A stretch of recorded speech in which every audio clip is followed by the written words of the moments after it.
मैं जब उसको समझाने लगा तो उस नौजवान ने क्या कहा जानते, हजरत मुझे माफ़ करना, ये जो मैं लड़ाई कर रहा था, ये जिसको मैं मार रहा था, उसने जो मेरे साथ किया वो मैं आपको बताता हूँ।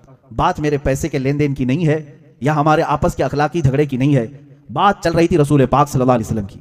सामने वाले ने सिर्फ इतना कहा कि रसूल पाक ने झूठ कहा था, मुझसे ये बर्दाश्त ना हुआ और मैंने उसे घोंसे झड़ दिए, 2 दांत भी तोड़ दिए। उस दिन मुझे एहसास है मुसलमानों, आज उनकी जात पर जब हमले हो तो क्या तुम अपने गर्म बिस्तरों पर आराम करके सोचते हो हक अदा हो जाएगा? हुजूर पाक सल्लल्लाहु ताला अलैहि वसल्लम को भद्दी गालियां दी जा रही हो तो तुम खामोश बैठना पसंद करोगे?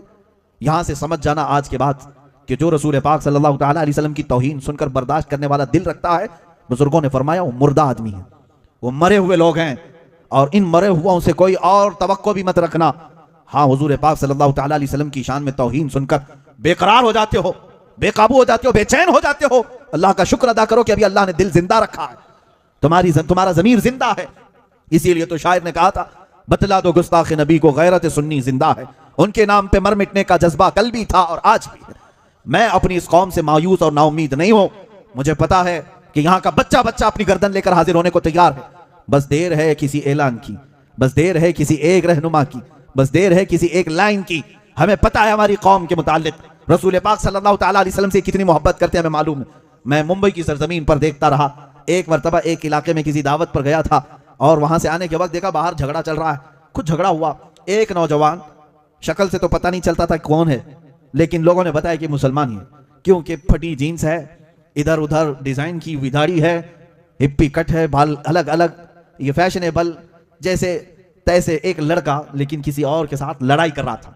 मैंने कहा इन लोगों का हाल ही है, रोज की बात है, ये इसी तरह लड़ते रहते। घोंसे मार रहा था सामने वाले, मार मार के थक गया, लोगों ने छुड़ाया और इधर आए मेरे पास, उसको ले आए, इसको कुछ समझा दें, ये हाइपर हो जा रहा है।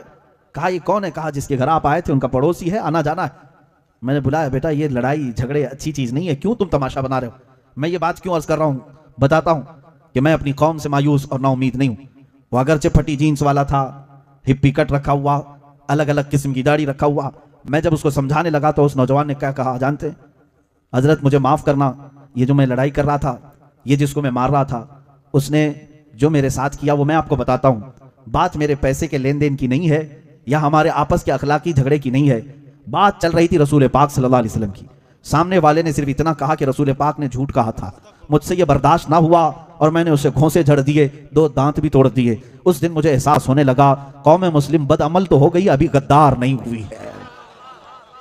ये रसूल पाक की उम्मत अमल से कोरी तो हो रही है, लेकिन मेरे मुस्तफा की गद्दार अभी नहीं हुई है। इनके अंदर अभी भी इतना ज़मीर जिंदा है कि कोई अगर भौंके तो उसकी जुबान खींचने की भी ताकत हमारे बच्चों के अंदर है।